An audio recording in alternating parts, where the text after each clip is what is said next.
All right, for today's video review, we're going to be taking a look at Transformers Generations Legacy Wreck and Rule Collection Spindle. Yeah, this is a new figure in the Wreck and Rule Collection, which is a new, yet another subline in Legacy. This one is exclusive to Amazon, and basically the subline is basically just a few sets that focus on the Wreckers. Spindle here is a new character that they've added in a 2-pack with Impactor here, who I'll take a look at in my next review. But for now, we'll just take a look at Spindle, who, like I said, is a totally new character. This is a new fossilizer, which is just yet again using the Paleotrex mold, but this time with a bit of pretty significant retooling to make it a Spinosaurus rather than a Tyrannosaurus Rex. And they have Spindle here characterized as a new female character, which is pretty cool. We've got a little metallic Wreckers logo on here, which is kind of funny. Like I generally just display all of the fossilizers on the shelf together, but by now they have like a variety of different faction symbols. Like a lot of them are Predacons, there's some Maximals, and this one is not a Predacon, not a Maximal, but an Autobot, and specifically a Wrecker. So that's kind of odd, but that's okay.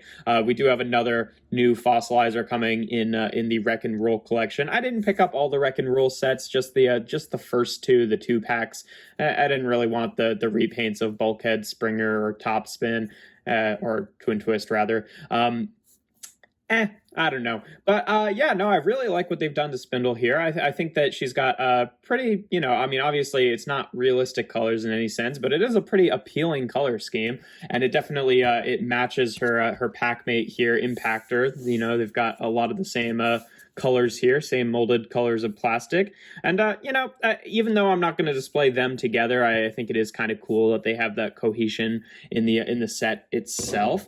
But in terms of articulation in this mode, I mean, it's mostly the same as Paleotrex, just because, it's mostly the same mold, but there's a few different things going on here. Obviously, since the legs just peg on, they can swivel here and hinge out to the side here. I mean, it's got this hinge, but that's really more of a transformation joint. The actual knee joint here is on this piece, and then there's also a swivel there for where it pegs in. There's a swivel here, and on this one in particular, these are like really loose. Like they come off like super easily compared to the other versions of this mold that I have, which is kind of a bummer. At least she can still stand in dinosaur mode. It's just a little bit annoying. Whatever. There's a hinge right here. There's a hinge right here at the toes, so lots of leg articulation just because of how they're used for transformation. There's a swivel right here, which kind of breaks up the the spine of the Spinosaurus, but still, that's there. You've got a swivel at the tail where it's pegged in, and a hinge, and then a swivel right here, and a swivel right here where it's pegged in. Not that, I mean, I don't really think that you get much meaningful use out of those. I guess that's something, but it's really you just kind of want the tail to be straightforward. It's not like it bends in the middle or anything. The little arms here are on ball joints, which you don't get a ton of wiggle room, but can obviously bend up and down. The neck here has a little bit of a hinge here, but obviously compared to Paleotrex, it bumps into the spine here a lot. And then the head, the bottom jaw has a hinge and the top jaw has a hinge, so you can't really meaningfully, like if you want the mouth closed, you can't bend the head up and down, but you can obviously, do a little bit of that. I mean, I think it looks a little bit silly if you bend it down like that, but really it's mostly just for opening the jaw, and then her head is just kind of hanging out in there awkwardly. Also, what's kind of funny is they still do the Paleotrex thing where the head is like a little handle that you can pull out and use as some sort of a weapon. But because of that, there's also a bit of a swivel on just the top half of the head. So you can do that if you want and make her look really stupid. I just think that's kind of a funny look there.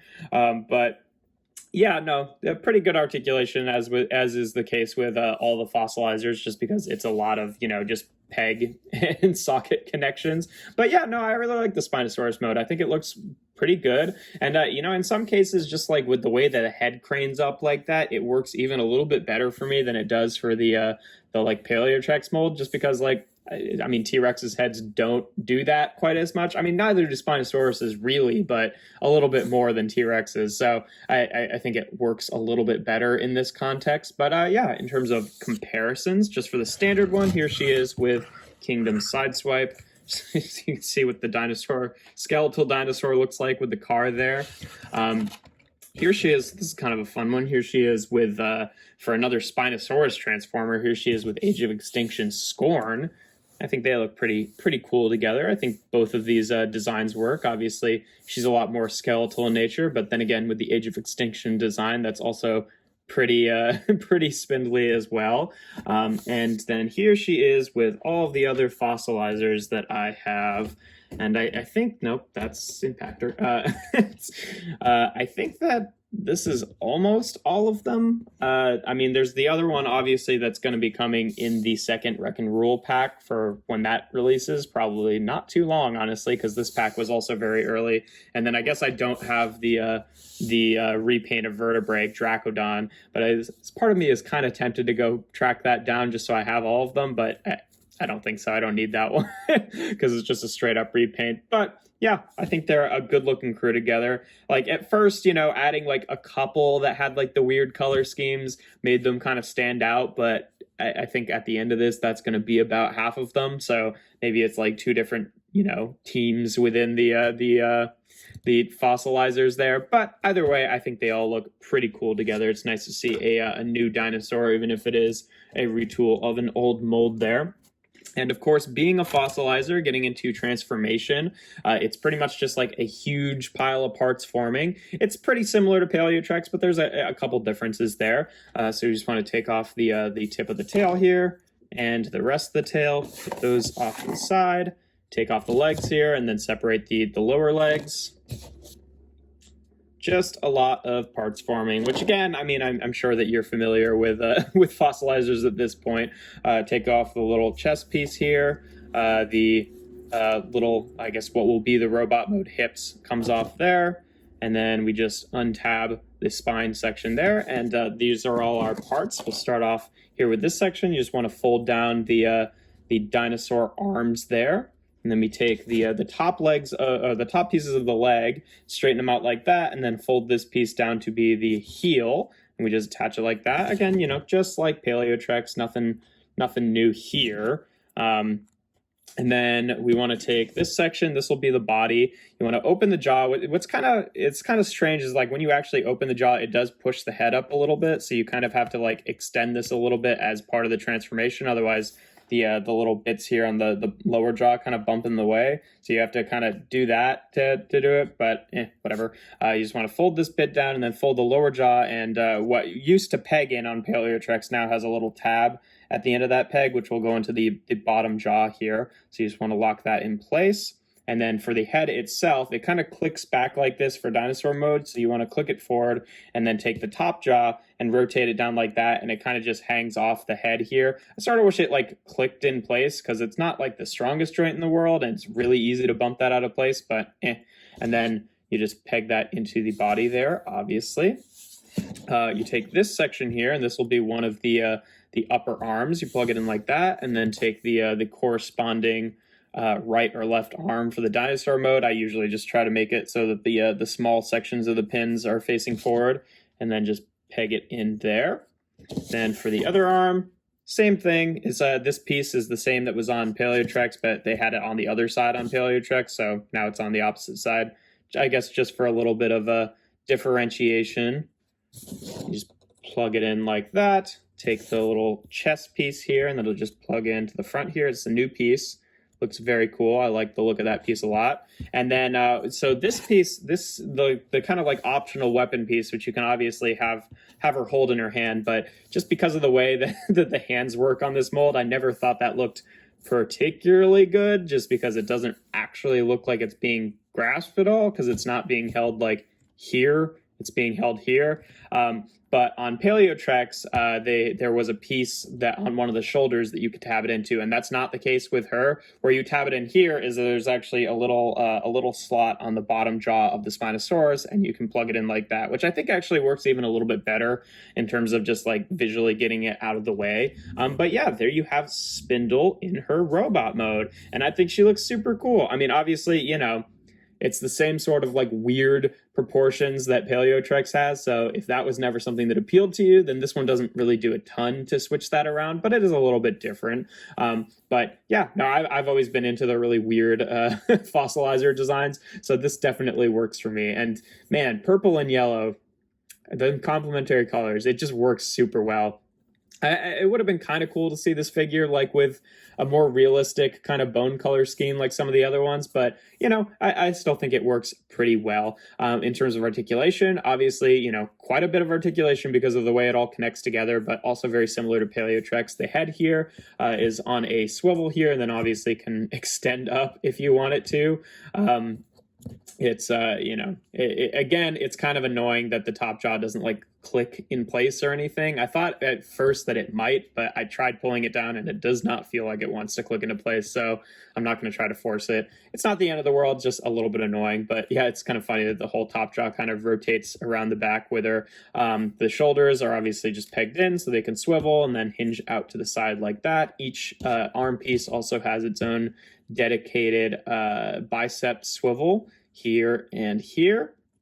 The elbows obviously can bend a little over 90 degrees and then have that separate sort of swivel at the peg point itself. The swivel on the wrist here, which still is kind of easy to undo, unfortunately, the mushroom peg, because that's not even like part of the functionality of the fossilizers. Like this piece is really supposed to stay together. And then there's a hinge here at the hand, and then obviously that hinge there at the fingers. Waist swivel here with the tail back there. It does tend to bump in at a certain point, but still gets a pretty good range of movement before that. The hips can go forward, back, out to the side. Has a thigh swivel, about 90 degrees of bend at the knee there. She has this joint here. If you want to use that, I think it looks super weird, but you could do that to bend her leg inward a little bit. And then the heel can kind of tilt up, but otherwise no ankle tilt. But her ankles are so small that it doesn't really matter. So yeah, pretty decent, obviously, just like standard fossilizer articulation. It's kind of annoying because sometimes like this gets tilted back and then the head gets tilted back, but then you can't just grab this to tilt the head forward because then the whole thing tilts forward. So you have to kind of like hold down the chin and bring this back. It's not my favorite design. Again, I think it would be, just a lot better if that piece just clicked into place. But when it's just sitting still on the shelf, it's not too big a deal at all. In terms of comparisons, here she is again, just for the standard one with Kingdom Sideswept, just so you can see how she stacks up with a average size deluxe here, a little bit taller. Here she is again with Age of Extinction Scorn, who was not aged particularly well. But there they are together. If I can get them to stand up here. Here she, okay, just dropping fossilizers over here. Here she is again with all the other fossilizers. Let's get them all on here. It should be easier, I think, in this mode than in dinosaur mode to get them all in the shot here. I guess here she is with transmutate too. I wasn't really considering transmutate a fossilizer, but good to include it there because it is another fossilizer mold. But yeah, no, pretty cool with all of the fossilizers. Just a nice little team here. It makes for a pretty sizable little sub faction. And then last but not least, here she is again with her box mate Impactor, just so you can see what the two of them look like together. And yeah, not much else to say about this figure. I think I really like the color scheme. I think it's a good use of the Paleotrex mold. Like if you're not into the fossilizers, like, I guess it is kind of a bummer that this is like 2-packed with a somewhat more desirable figure, but you know, that figure has gotten individual releases before. I mean, I'll talk about him a bit more in his own review, but I don't know. I think that for me, this was actually the more exciting figure in the pack, to be honest. I'm really into the fossilizers, and